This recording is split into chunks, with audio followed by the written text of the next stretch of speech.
Bonjour et bienvenue à l'invité de Thierry. Nous sommes aujourd'hui en Belgique et plus précisément à Bruxelles. Nous avons le plaisir d'accueillir Didier Claes. Didier Claes est le directeur et le fondateur de la galerie Didier Claes. Bonjour Monsieur Claes. Bonjour. Il fut un temps lorsqu'on parlait de l'art africain, c'était ce qu'on appelait l'art, c'était une curiosité. Aujourd'hui, qu'en est-il de l'art africain?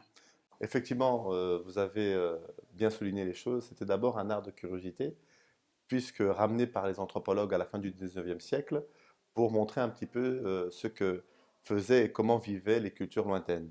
Mais très vite, le marché est apparu, puisque dans le début des années 1900, vous avez des galeries comme Paul Guillaume qui ont commencé déjà à présenter de l'art africain en mettant en parallèle les artistes modernes de l'époque, tels que Picasso, Derain, Giacometti et tous les autres. Donc c'est tout de suite déjà devenu un art de collection et les précurseurs déjà au début du siècle avaient des objets africains chez eux. Lorsqu'on fait le tour des galeries tout autour de vous, on se rend compte que la grande majorité de ces galeries, ce sont des galeries qui se transmettent de père en fils.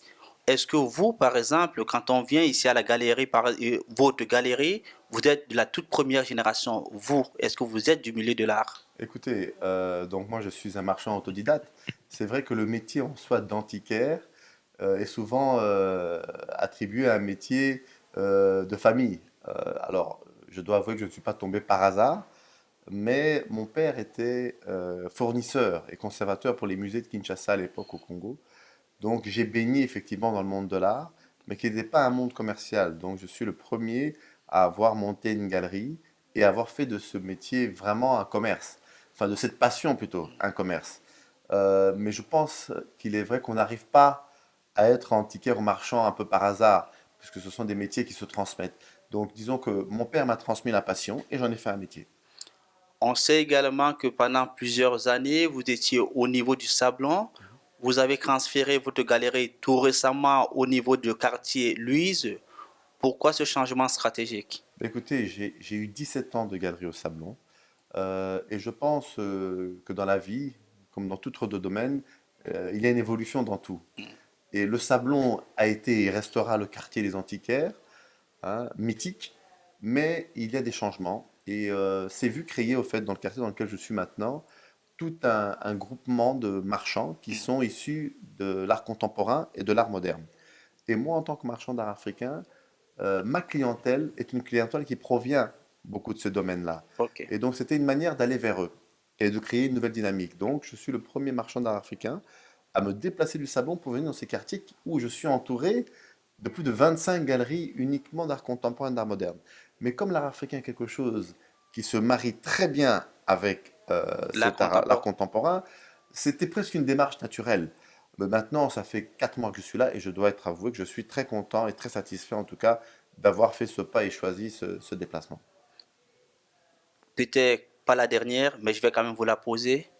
Est-ce qu'aujourd'hui, l'art africain peut réussir à nourrir son homme? Ben, tout à fait, mais ça, c'est ce que je pense que c'est dans toutes sortes de métiers.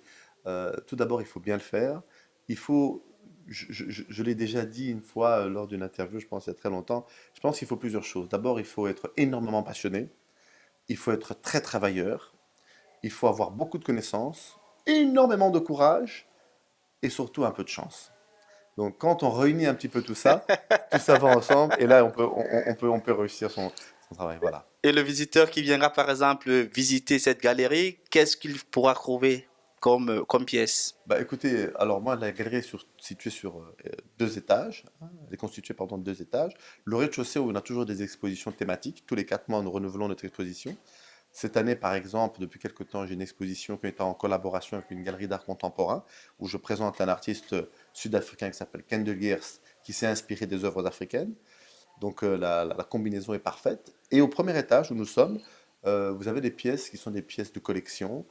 Et si vous avez un peu de chance, parce que c'est un métier dans lequel on joue, je l'ai dit, beaucoup sur la chance, vous pouvez tomber sur des objets qui sont véritablement des perles rares et des chefs-d'œuvre de l'art africain. Ce qui est vraiment ma spécialité. C'est trouver la perle rare, la pièce de qualité, de grand niveau, pour la présenter à mes plus grands collectionneurs.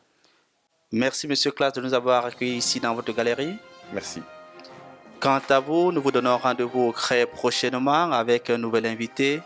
Au revoir.